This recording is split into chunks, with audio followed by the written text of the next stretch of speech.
Why is it important to find that hope, that glimmer of hope? I think it's important because we're living this human experience in a very profound time that is globally different than anything that we've known before. At the core, we're still human beings. And how do we stay connected? I'm an eternal optimist, even if I go through a depressive state. So I'm about like, how do we all feel great? Because I've gotten this opportunity through following my passion and purpose and the things that I learned studying and training to be an actor, the rejections, 100 rejections to get one role. So all those no's are the gift that got me to the yeses. So in entrepreneurship, like I'm made for entrepreneurship. I know no's. I know that somebody doesn't like me for how tall you are, how that. There's just nothing you can do about that, but you keep going.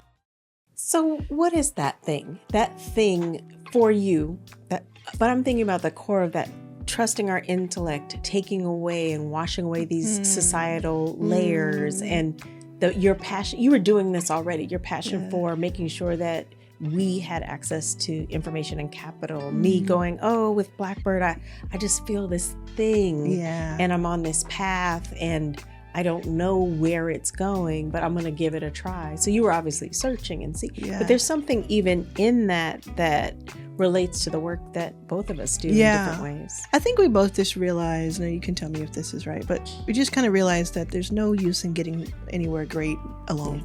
Yeah, that's it. We find, because we were both so curious, we then find that information and we bring it back. This is another thing, and tell me if you can relate to this.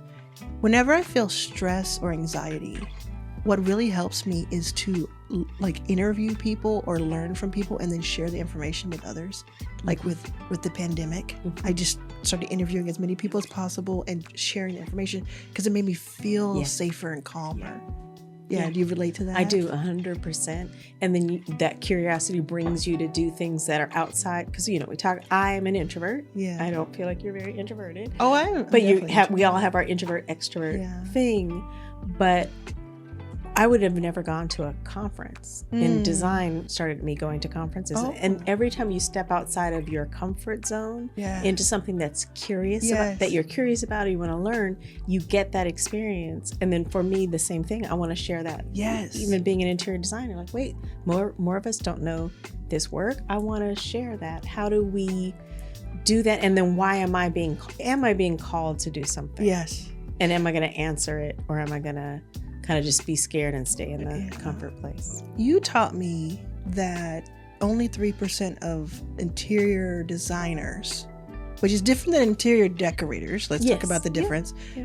Interior designers are Black. And that number's slightly growing, but it kind of keeps going up and back. Yeah. I didn't know that whatsoever. Isn't that scary? There are, what does an interior designer do, first of all? So interior designers are trained to look at all aspects of the interiors of a home, the adjacencies, the space planning, how you walk through the space, where you might sit, what you see when you look out a window. So you're thinking holistically, like, how am I experiencing space? If you go to a hotel that doesn't have good wayfinding, you're like, I'm lost. I don't know where to go. Good wayfinding. Wayfinding. So it's like, how do you find your way through a space? Ooh. So they call this it is very wayfinding. fancy. I feel very fancy right now. I know, it does so fancy. But it's great. So someone probably listening to this or watching this would be great to be an interior designer, but hasn't really figured out what to call it. Or what was it that started telling you that you could do this?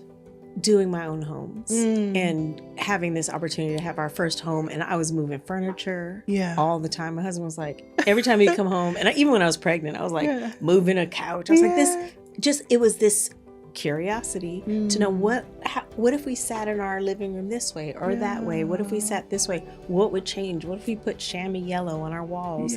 So I just used it as my canvas and my workshop.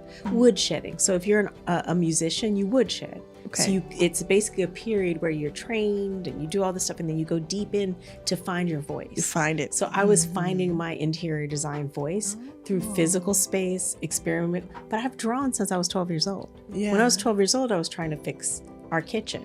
Mostly because I was the oldest child and I was the one that had to do the dishes. So I was trying to fit a dishwasher in. Yes. So let's be real. I had a So you've been solutions driven from day one. I was solution driven. I presented my plan. I was an entrepreneur. I presented my plan to my mother on blue line packed paper, and she looked at me and she laughed. She was like, "Yeah, we ain't got no money. Yeah, you are not. Good for you. We're not about to. Yeah. What we're not about to do is build that. So go wash them dishes. Yes. But all of that. Fast forward, in our home, my husband would come home and I'd move the furniture. He's like, is there going to be a day when I don't come? And then people started asking me, I love what you do in your room. You painted it this such a bold color. I never would have done that.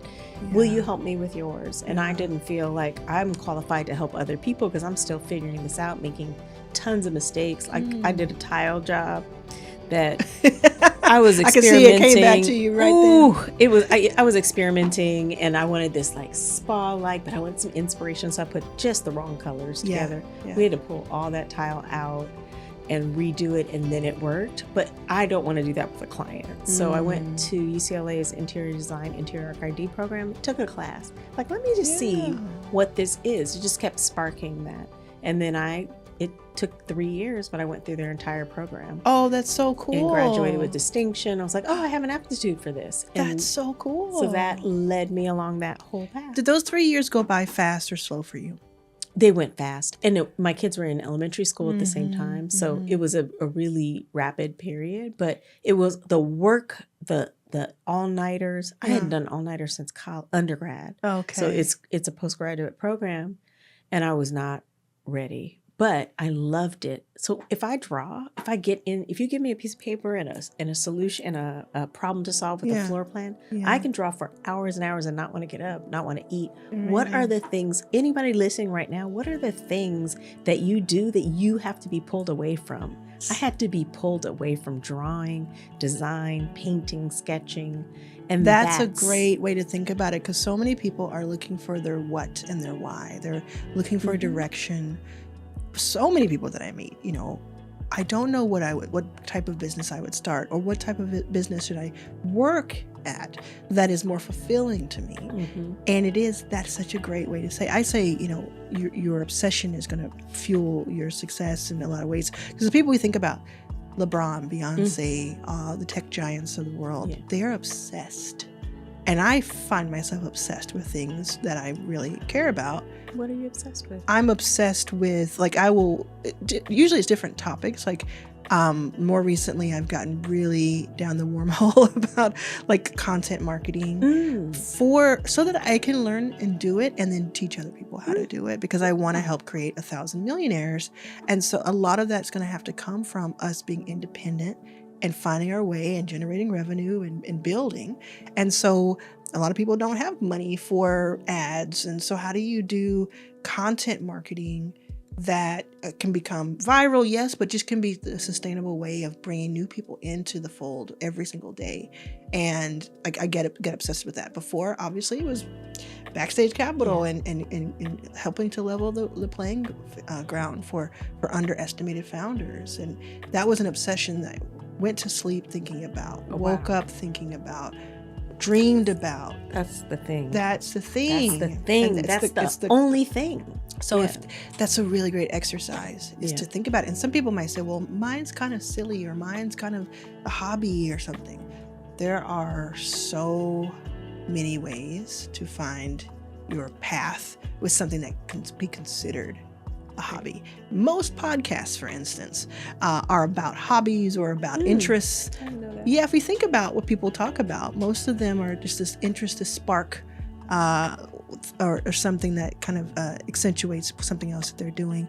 But I love hearing these stories of someone who just got obsessed with learning how to make. There's a woman who's makes a certain type of soap with beeswax, right? And it just became this thing. And what are you doing? And then that's multi-million-dollar company now. We need it, yeah. Or fixing a sponge. Yeah. And the sponge is now worth $100 million. Exactly. What? It's a sponge. Yeah. So it's good stuff happens now. I don't think you should be obsessed with people.